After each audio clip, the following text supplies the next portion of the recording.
Subscribe to our channel, press the bell icon and never miss an update from latestly. But they're also talking about the kiss, the lip lock. Who are these people?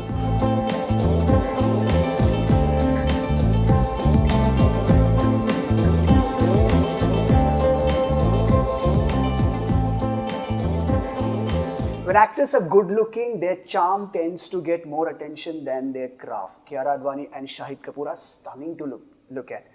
And I'm curious to know, how do they draw attention to their craft, to their acting skills when they're portraying characters as intense as they're portraying in Kabir Singh? How do they achieve that? Thanks a lot for joining us. Thank you. Thank you. That's a very unique compliment. I don't even know if it's a compliment right now. Shahid. I've been trying to do movies which are character oriented for a long time now, and Kabir Singh again falls in that category. The attempt is to rediscover your silhouette and try and be a different character in every film. So obviously, we are not that involved and interested in how we look. We have to look the part. What's essential is to be able to do what the filmmaker expects from you, and to be able to create a new silhouette and a new experience for the audience. So looks actually have very little to do with it from my point of view. Kiara? Yeah, I mean, like you said, and also, well, I'm lucky I finally got a part like this where I could really get into the character, and I didn't have to come early on set and do hair and makeup 2 hours earlier and all of that. And I mean, like you said, even if you do have to look a certain way, I think at the end of the day, it's, you know, as an actor, you're more focused on the character that you're playing, and you have a team behind you who helps you look the way you do. So kudos to them then. I want to draw your attention to the fact that while you're portraying these characters, people are appreciating the chemistry between two of you. It's crackling, but they're also talking about the kiss, the lip lock. Who are these people? These are the fans. Really? And this question is slightly long, so stay with me, Shahid. No, but I just want to clarify that I've not seen a single tweet people obsessing over the kiss. It's only journalists asking questions. Over it. Yeah? Perhaps because the passion you guys are portraying it. Okay. You're making a powerful statement with this kiss. Okay. It's not just a frivolous kiss. Right. These are the people who are totally into each other. When you guys fall off the bike, you are completely oblivious to the world around you. You just, run towards each other and the kiss happens. Yeah. Is he reminding me of Sandeep, our director, who used to tell us how to kiss and show us on Exactly. his So I want to know what the brief was like and how did you capture the emotion? You're most interested in the brief for the kiss as opposed to everything else in the film? The performance. Okay. The performance. So which part? The kiss part and the passion part. Please tell him what our brief was before the kiss. I mean, he just wanted two people to look like they were in love. Yeah. That's it. That's the brief. But you guys are vulnerable in that frame at the same time. Completely, taken by the spell of love. Yeah. So that is my question. How do you achieve that? Acting. Thank you. I guess we're good actors. We got it done. Our director will be really happy right now that you have felt this passion, because these are his words to us. So good. Shahid, you said in an interview that this character should not look glamorous. Like your character in Urta Punjab, Tommy Singh, was glamorous and he was attractive. Yeah. Here you are vulnerable.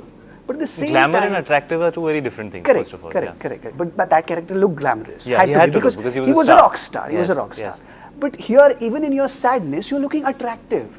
And you said in an interview that if you happen to look glamorous or attractive in this one, you have completely failed the part. The point that we were trying to make is that there is a certain phase in Kabir's life when he doesn't care about who he is, how he is looking, or what people think about him. That's when he's in a self-destructive mode. Yeah. He doesn't care about how he's looking, and that must come through.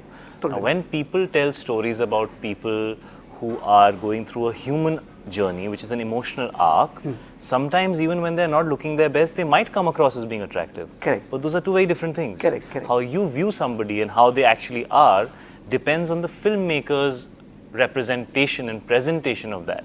So my job as an actor is to look like the character. His job as a filmmaker is to decide whether he wants the audience to like me at that moment or not to like me, to find me attractive or to find me unattractive. I think what you're trying to say is also that because you can connect to that emotion that he's portraying is why you're so drawn to him, even at his worst phase and his lowest phase. Some of the visuals as a he's character. completely devastated, and girls are still going, oh, he's looking hot.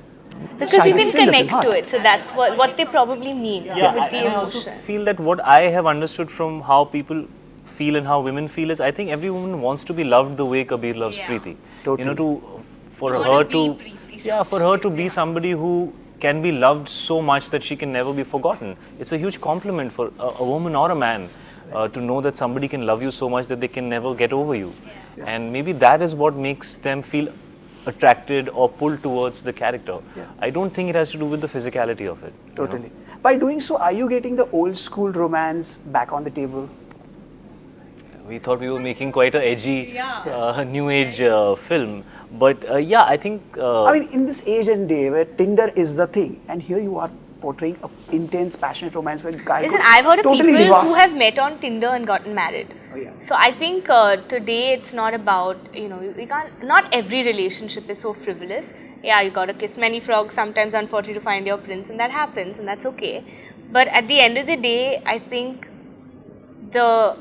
every single man or woman, everyone wants that soulmate or that person who, you know, you share the rest of your life with. And I think somewhere we kind of dilute that and we forget that will always exist. You know, I mean, the institution of love and marriage of that. And I think that's why a film like this, which was already made, connected with the audience the first time, and why it's so universal, and you know, we're making it this time again. This is my last question.